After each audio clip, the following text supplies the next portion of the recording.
This is the most recent iteration of the Audi SQ5, and if you're interested in an agile driving path with an SUV, then please join us for the exterior, interior and the driving experience here on Autogefühl in Full HD, full screen and full length. Let's go!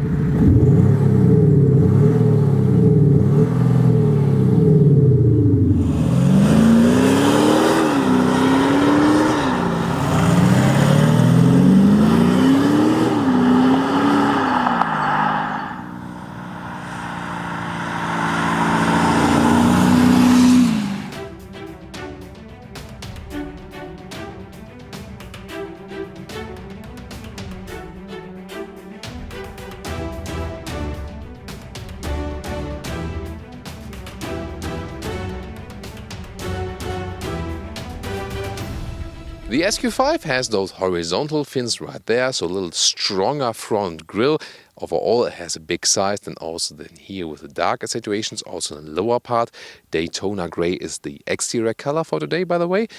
LED is standard, and optionally you can also get the LED matrix light then with a better function for the high beam. What do you think about the design in the front, guys? 4.66 m, 15'3" or 183 inches is the length of the Audi Q5 in general. It's of course the same also for the SQ5. Standard comes all with 20-inch wheels. Those ones here are the optional 21-inch wheels. See here then also with a contrasting red brake calipers in the S version. We also have those carbon side mirror pads here.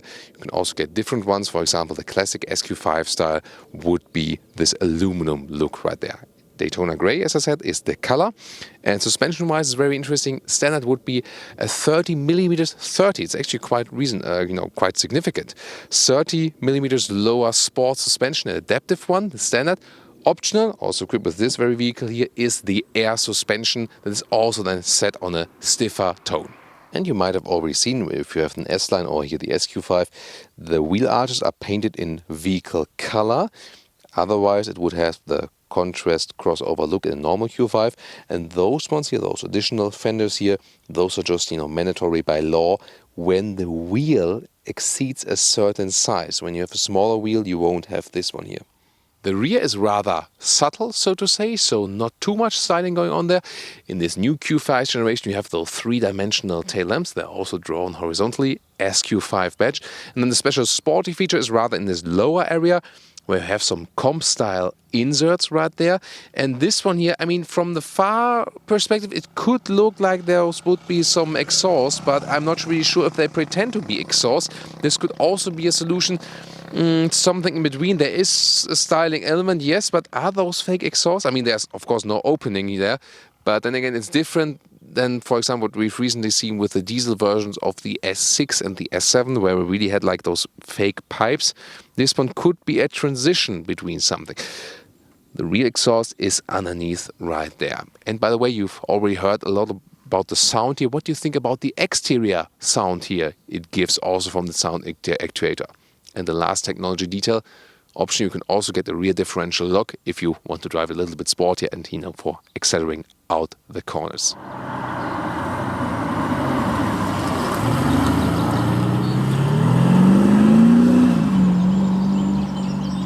So what do we have under the hood here? For the US, you will get the V6 turbo petrol engine. Here in Europe, we had the SQ5 so far as a petrol. Now it comes again as a diesel, as it was in the previous generation. This one here, 3-liter TDI V6, 350 horsepower, 700 newton meters of torque, and 5.1 seconds is the acceleration to 100 kilometers or 62 miles an hour. All-wheel drive distribution is a standard base quattro, like the old ones, 40% front, 6% in the rear, a real permanent all-wheel drive. Then a little bit adaptive, 70% of the drive to the front maximum, 85% to the rear at max, so you can also vary there a little bit. And this one here is also a 48-volt board net, so you also have a mild hybrid system for some fuel savings, possible sailing function also when you're just rolling with the vehicle. And also interesting that this very one comes with an electric compressor together with one turbo, so turbocharged and Well, it's not directly supercharged, as you know from supercharger, because it's an electric compressor that does not go alongside with the RPM. It's somewhat independent. So very interesting technology-wise. And if you remember maybe the SQ7 review, so the bigger brother, that one has 2 turbos and an electric compressor, but here 1 turbo and 1 electric compressor.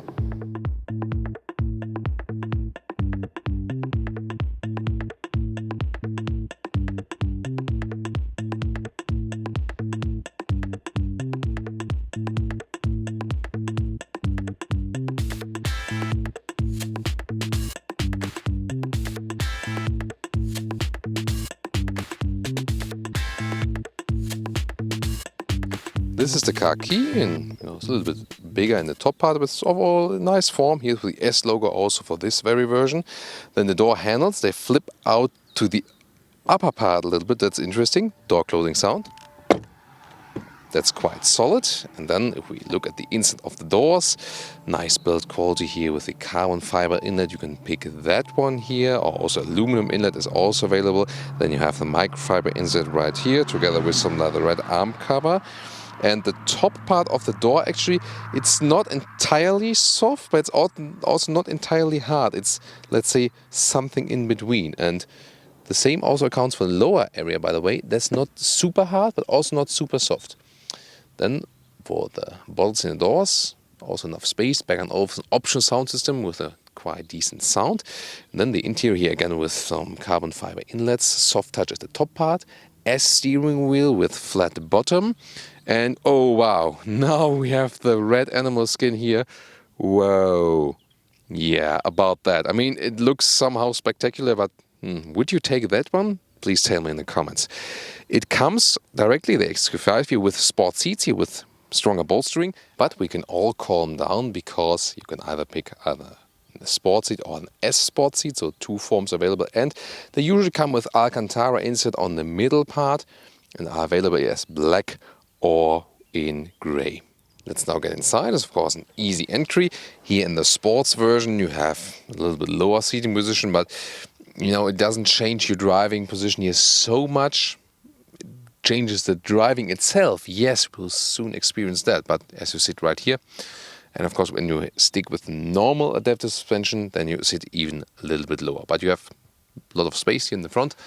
One with 86 or 6.1 have plenty of headroom left, especially if there's no panoramic roof. That one, of course, is available. Steering wheel, reach and height.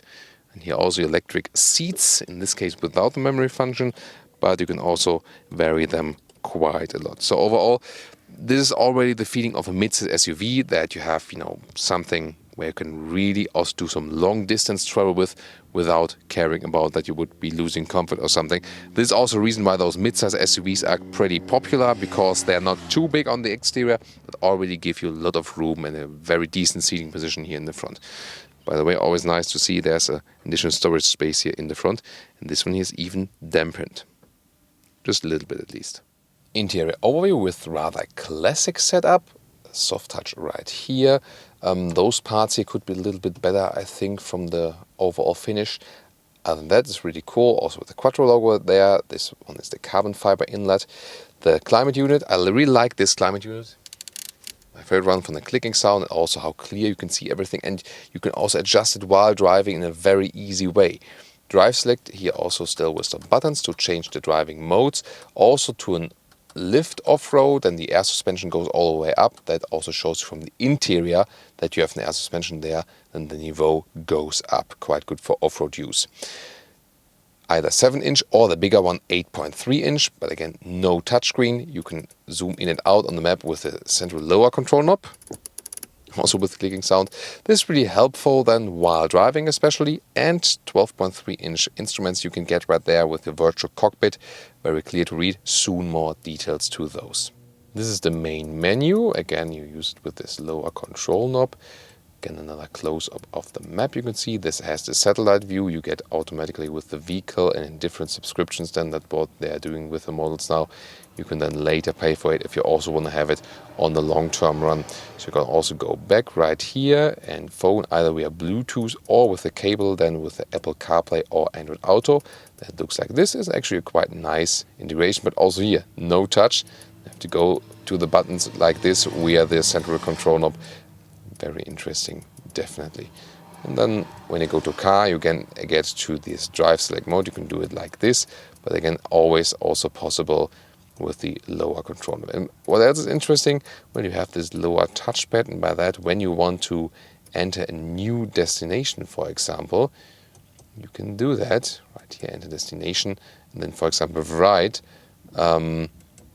delete. Now I want to go new one, but this one here, you have to go one by one with the letters. In the newer, bigger systems, you can also write an entire word here, letter by letter. The virtual cockpit, very interesting, clear to read. You can also scroll through those stuff. I also have the GPS view there, for example, and then you can also make it a little bit wider. It's a very impressive sight right there. So, I mean, you're quite flexible with it, clear to read, and I think it's definitely always nice to go for those, but you will also be just fine with analog instruments whatsoever. Head-up display, always a good option. Here you can see the allowed speed or the current speed, and also some GPS direction if you have a route planned. It's a good option to go for to keep it in line of sight, all the information. Oh, my favorite metal nerd 12-volt power supply covers. Then the USB supply in the front. This was maybe once sort of for smaller smartphones or something. Then you can also get this pad where you can write those addresses right there, or as I have some hotkeys and go back to the main menu. Hotkeys also for the map, for example, for the radio. Then this one is the turning knob. Automatic gearbox. This one is still using a converter automatic gearbox for those big diesels, not a dual clutch transmission. Then right here is an inductive charging pad. You can slide it backwards also to open those cup holes. They are adaptive, and then you can open the hole. Wow, really well attached. So, and then you can slide forward. With some more space with another USB supply. There you can also connect the smartphone for the Apple CarPlay and Auto, and some more space I need for sunglasses or smartphone and so on. Now let's get into the rear compartment. And by the way, also some, not super soft, but not hard at the inside of the doors and the top part. And if I remember the very first Q5 review, that was different. They had hard pack on the inside of the doors, even in the front. The question is, have they just solved it here for the SQ5 or also for the newer normal Q5 versions? If you own a very, very current Q5, please give me your feedback if front and rear doors inside, if they are somewhat soft or entirely hard pack. That's very, very interesting. But it's good that they improved it here, it seems. So then they still have some legroom right here, but not ample of legroom. Could be a little bit more considering of the size, but you have a good upright, comfortable seating position here. That's nice. And a lot of headroom. Also, you can change the angle of the seats here, pull it more backward or more upright then, depending on you like it. So you have a little bit of variation right there. And also variation here for the rear bench. You can slide it forward or backward if you want more trunk space or more legroom. Usually you would leave it like this. And this is also the lever here where you flip those seats entirely, to let them flip right there. This is also possible. Then, if we continue further, there's a big middle tunnel, therefore you cannot really sit that well in the middle seat. It's just like an emergency seat. Then you have a 12-volt power supply in the rear part. You have also option in a climate unit here. And then there's the armrest with some cup holders, also adaptive. And let's see, there it is. You can also use it as a ski hatch to load things through. We'll take another look at it. Now right there from the trunk. Still can't get over this red animal skin seats. Just can't get over those. Can you? Now let's open that hatch. 550 liters is the standard figure right there. The good thing with this hatch or SUV building style is that, well, it's just a small lip here. Good quality for this loading lip. But the good thing is that it's quite high up here. So also when you, for example, put backpacks right in the front of the vehicle, it still, works, You can put it like here and you don't have to care about that the roofline might be ending over right here. So this is actually quite well usable. Then this rail right there on the side is also keeping the cover quite tight so it doesn't wobble around. That's nicely done. Then you can also flip those seats like this, 2/3, 1/3 split. See, it needs another push then from the inside. But first, some measurements right there, because the normal trunk length to here is a little bit less than a meter, 95 centimeters. And the width is about a meter. So the width is where, for example, when you think about going for an A4 Avant or the S4 Avant or the SQ5, for example, that would be something. There's more length in an Avant trunk. That's the advantage. And height here to the roll system is about 50 centimeters. So that's actually quite good. So if we flip this right part now, right here, well, this also needs some help from the interior. So let's go. And then it's also fixed at the lower part and it stays like this. And then what do we have as total length to my driver's seat? Let's see. My guess would be like 180 meters or something. That was a good guess, right? Also a little bit less than 180 meters. So this maximum setup here is then 1,550 liters. Oh, and if you have the air suspension, you can also lower the vehicle here for loading things in a little bit easier. It's not too much, but also another option you have.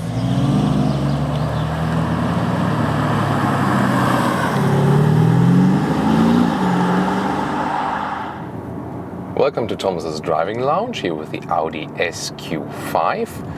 Today, probably seen the petrol review earlier, but today is the new TDI V6 and we'll also head directly to the sports mode or dynamic mode.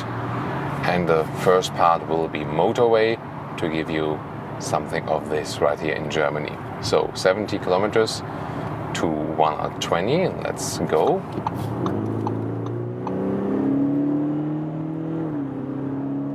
That's already it. And you know, from the sound actuator you get some reasonable sound in here too. And I mean, it's an SUV, yes, but it has a stiffer suspension in both ways. So it usually comes with the adaptive suspension. And then you would also have a sportier note with that. This vehicle right here is equipped with the optional air suspension, which is a nice option, especially for a normal Q5, because then you have this air carpet ride. Here the air suspension is also set on a stiffer note, and especially if you are in the dynamic mode, it's actually that stiff that you would not realize you are driving an air suspension. So at the moment, here in the dynamic mode, is really like no air feedback, so to say, at all. That's of course helpful when the roads are really well surfaced, pretty even and so on, and you have a good feedback also from the car, and it's not leaning at all. It rather drives like a sports sedan, or so to say, where you just sit a little bit higher. I think it's nice that you have the drive stick still as a button you can click here. It's a little easier to change that if you compare to the very, very new Audi build types where they have this capacitive button for that, just in the lower area. So, but when I here then change to the comfort mode, not only that the RPMs go a little bit lower, just the shifting characteristic is being changed.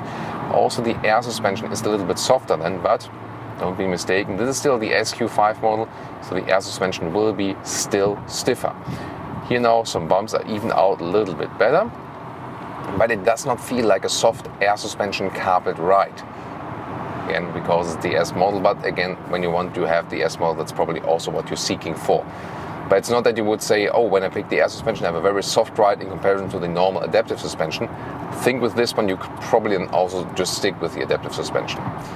Let me go back to the dynamic mode, because I want to show you some more acceleration from about 90 kilometers an hour. We'll do some lane change as soon as we can, then also accelerate it even out further. So we get onto the middle lane right there. Apply some more power. So let's go.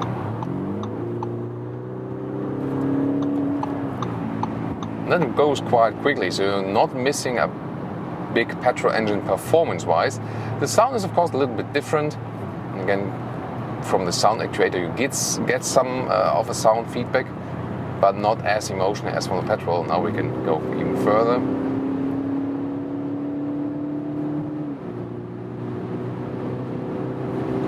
That's already 190 in kilometers. So, and it stays super silent in here. You know, it's an SUV. You have more wind resistance. Also, good how the brakes perform here. Such a silent experience here. Very good noise insulation. And again, it's very progressive steering wheel. You don't have to steer that much. It gives still a very natural and good feedback. By the way, as for the shifting mode, you can, for example, also stick in the comfort mode and have a comfortable suspension, but then use the central shifting lever right there and put it to the S shifting mode just. Then you have comfortable suspension, but yet again, a little sporty shifting, because how the car responds is not such about, you know, turbo lag or not. It's more about the gear you are in. Here now in, you know, a lower gear maybe than in the other D mode. But then if you want to shift back yourself, you can do that too. You know, just use the shifting pedals right here. Then you have this immediate response. So again, it's not what you would experience as a turbo lag here. It's more about that the car, even in the S shifting mode, sticks in somewhat higher gears, and then it needs to shift down the gears first before it does this kick down acceleration. Very interesting. So again, so you can help the car a little bit, shift down yourself before the next acceleration, and then you can let it fly. So, you know, one of those SUVs that really delivers both comfort and performance. But again, the normal Q5 will of course be more comfortable, that's clear. The acceleration figure, 5.1 seconds to 100 kilometers or 62 miles an hour. That's of course pretty impressive. This, you know, you have it already in a normal V60i, yes. Not as fast, but somewhat similar, like half a second slower. So this would here be when we want the whole package for the visual look, and also of course with the little bit stiffer suspension. Here now again shifting back a little bit, and then the car picks up the speed way better. Here we go. Very interesting. Also look in here when I'm in a high-speed corner, so to say, how stable and easy the car stays to be able to control it. Then again on the brakes, of course I wouldn't, you know, testing the performance here for you, usually you would just say, you know, relax a little bit more and that's it. Then we would put it to the D mode normally, and then you put in the cruise control, and then the distance to the car in front of you is being kept. You can also maybe relax on one of the rider lanes like this. And what you also have available is this, you know, side assist. The car keeps itself a little bit more in lane. There it is. So here the car, but you know, not trusting that entirely. So you should also keep your hands on the steering wheel all the time. And this one here in the Q5 platform is not the very latest build of this assistance systems. The newer ones from the bigger new Audis, they really keep you very smoothly in the middle part. However, what is already quite evolved here is the blind spot monitor. You've probably seen it now once or twice being activated here, this yellow warning when a car next to us is trying to overtake us. We have very good warning. It works on both sides, and this is also one of the most important options you can go for. Generally, the overview isn't, you know, to the rear is good, to the front is great, sides here also too. B pillar is, yeah, I mean, a lot of big B pillars nowadays, and therefore it's even better to have this blind spot monitor when you hit the turning indicator right there. It should also flash. That's so many people want to overtake us today. So usually it also starts flashing when you set turning indicator then. But since we have a little bit more room to play around with, let's do some more acceleration. See here, even in this comfort mode, it picks up speed quite fast. This is due to this massive amount of torque this diesel engine has. So, what's also interesting, what about the consumption? I mean, if you have like applying a lot of power here, just about 11.5 liters on 1 kilometer, although we were like really accelerating it out. And that's also a thing, when you accelerate out the petrol performance engines, you're like way, way, way higher. In the diesel, the difference between slow driving and fast driving is of course still very notable. but the variety of the petrol consumption from minimum to maximum is even wider. And the thing about this one here, you can also use it as a long-term commuter. That's also what it's laid out to. And when you then reset the consumption meter and see what is the minimum consumption when you're here at now 120 kilometers an hour, motorway cruise control, then you can easier get to lower consumption figures. And it's the same what we experience with other models. There are even like 6-7 liters on 1 kilometers can be reached with this big diesel engine. This is actually a realistic figure, and that's pretty cool because you can somewhat have a performance vehicle at the same time with a low consumption. And since the recent updates with the particulate filters, they also take care about the NOx emissions finally. So you can't really say that this diesel you're driving would be like a super polluting diesel or something. It's actually quite clean as far as the ICE engines goes. Of course, at some point you try to clear all the stuff afterwards. The question is, why don't you build a clean engine in the first place? But that's the ICE engines are still here. They also have a reason to be here still, depending on the use case. So especially for shorter ways inside the city, EVs makes totally sense. Long-term commuting and also possible charging problematic, like driving 40,000 kilometers a year or something, then the diesel also still makes sense overall for sure. And if you really think about comparing here like SQ5 petrol, which was available in Germany, not anymore, but you can still get the petrol in the US, to the diesel now, the performance is quite equal. You won't miss any performance. Then again, you might miss the sound boost here and there. Other than that, the consumption is really way lower, and that does make a big difference. Also, if you think about how often do you have to go to the fuel station, or if you plan a longer trip, you're just not that often at the fuel station. So that also helps you. So now we're switching motorways, and it's also very cool because we have a nice corner then to accelerate out.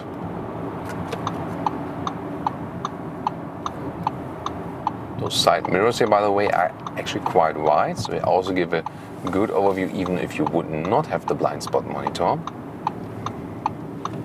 Now there's a trailer in front of us, but we'll soon get to an area where we can also have a little bit more cornering, see more about this progressive steering.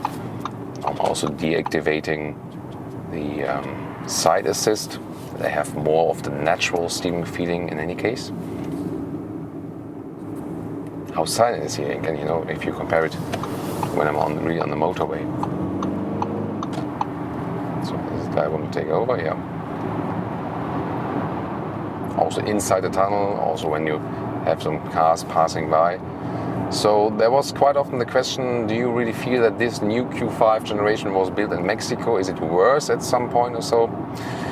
Well, they have the most modern production facility there, so all the new machines and tools they have there, they were just quite there. Let's go one more time.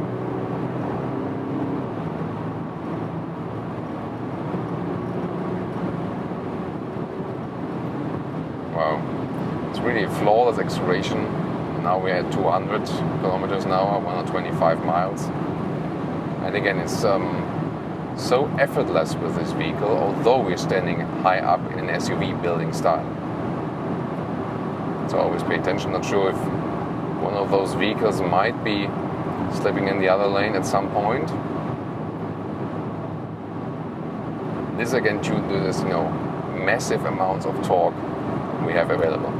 So back to the Q5 quality thing. I think it's more about, they have the same quality standards there. When people say, they don't like some parts with the new Q5, it's not mainly the thing that it's built there in this new plant, because the plant itself is totally new. And also, how the workers are being schooled, this follows the same standard. It's more about, did they maybe at some point decide, like, this part at the inside of the door, it's not entirely hard pack, but it's also not super soft, it's something in between. They just decide to save maybe on some parts, and that might be a decision where you see that, so, but definitely very interesting. So, this is it for the motorway part so far. To close this review from the driving, I really want to corner it out. It's on serpentine roads.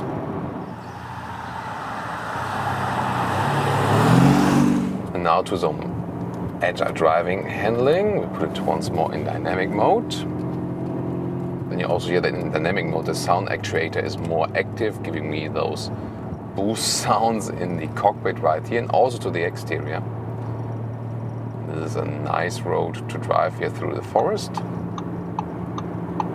Always keep enough distance to cyclists. And again, a very smooth driving feeling we get here with the vehicle. Oh, there's this low frequency sound actuator sound.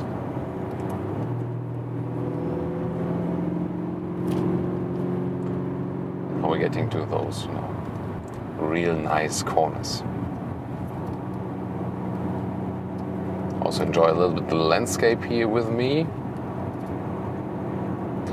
Maybe some guys from Germany, especially around the Frankfurt area, also know those roads here around the Großer Feldberg. Oh, this is a warning for the cyclist, also interesting to experience. The speed I can also control here in the head-up display, by the way. This very vehicle here is equipped with it. Also an interesting option because then you don't have to check the speed here in the digital instruments. You can just look ahead and that's basically it. So really interesting. Oh, they lowered the speed here now, also to 80. The traffic sign recognition, by the way, it works together with map and camera data. And I'm not sure what the infotainment system is doing there now with Google Earth. Seems a little bit weird. Seem to have lost the connection, the web connection here, because we're a little bit more remote.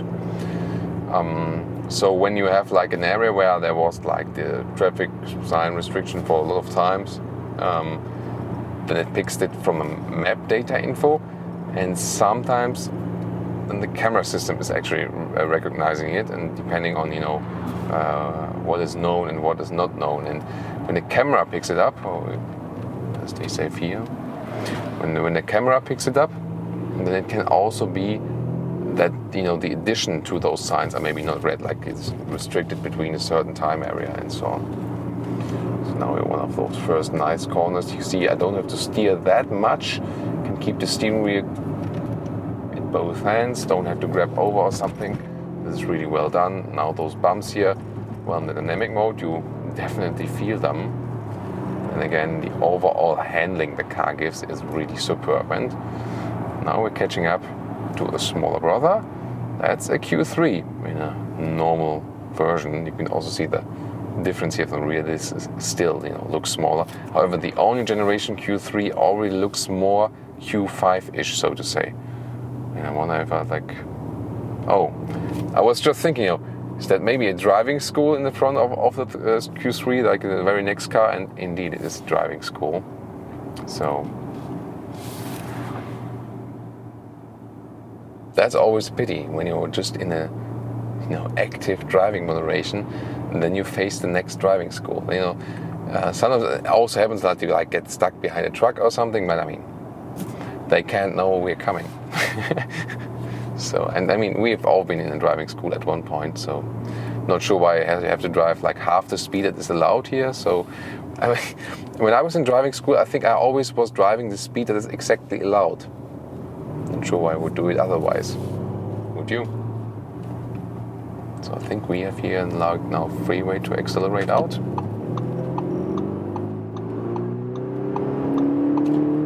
So, and this is also quite nice to have then a powerful engine, because those overtaking maneuvers can be quite quick then. And in this case, then it's also a matter of safety. So in discussion maybe with your partner, you can say, I just need this powerful engine, just for safety reasons, like do some more safe overtaking maneuvers.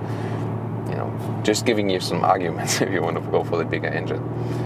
Yeah, having a lot of fun here in those winding corners, really cool.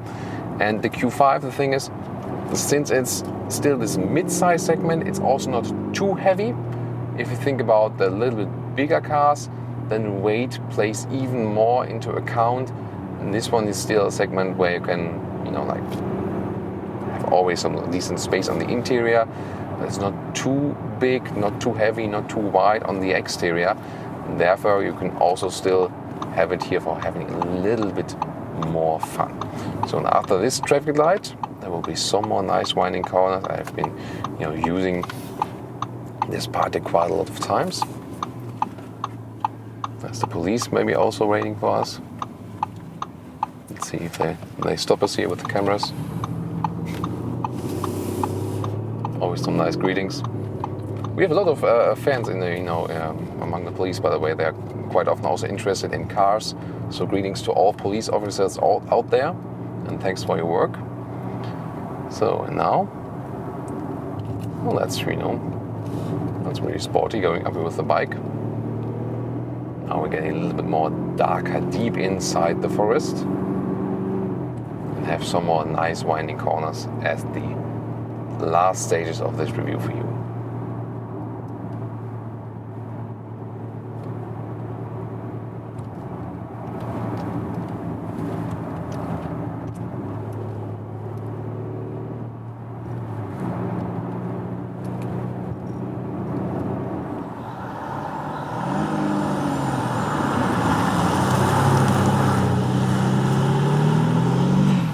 And now to our conclusion for today with the Audi SQ5. Well, we have driven the petrol engine before, so also tune into that review if you like, and you will still get the turbo petrol engine for the US. Here then with the diesels was very interesting because you can score some decent consumption figures, so in that way it actually makes sense. It still has a lot of performance. Yes, of course, just the sound is a little bit missing. The previous generation was just available as the diesel here, the SQ5 diesel, in Germany, for example. Then a new generation came and people were, oh, we don't get the diesel anymore. Now it's again the other way around, so different strategy shift. Why are they doing it? Well, they try to reduce their CO2 emissions for the whole fleet. That's very important because otherwise they have to pay a lot of money if they exceed those CO2 levels. That, of course, is boosted by those performance models. The exterior in general is rather conservative. The Q5 are a very conservative SUV as for the exterior styling. That was also not that different here in the new generation. The interior has a great build quality. However, you see in the new Q5 is not that old, but the infotainment systems, they get outdated so easily and so fast nowadays. So again, without a touchscreen, already quite outdated. But then again, there were a lot of you guys in the recent A4 facelift who really preferred to have still the manual dial right there, so you still get it here in the Q5 or also for the SQ5. It's quite a good package right there. It could have, of course, a little bit more room, but again, I think this is quite decent overall and a very well usable car here as it stands here right now. It's already quite expensive if you think about the base price, 45, taking German prices, the SQ5 then way over 60,000. With some more equipment, you get even more expensive, so it's not a cheap car at all. But then again, the difference for the SQ5 is not that huge if you compare it to other lower segments when you go for a performance variant. What do you think? Please tell me your verdict about the SQ5 and this one here, and also join us for our next episode.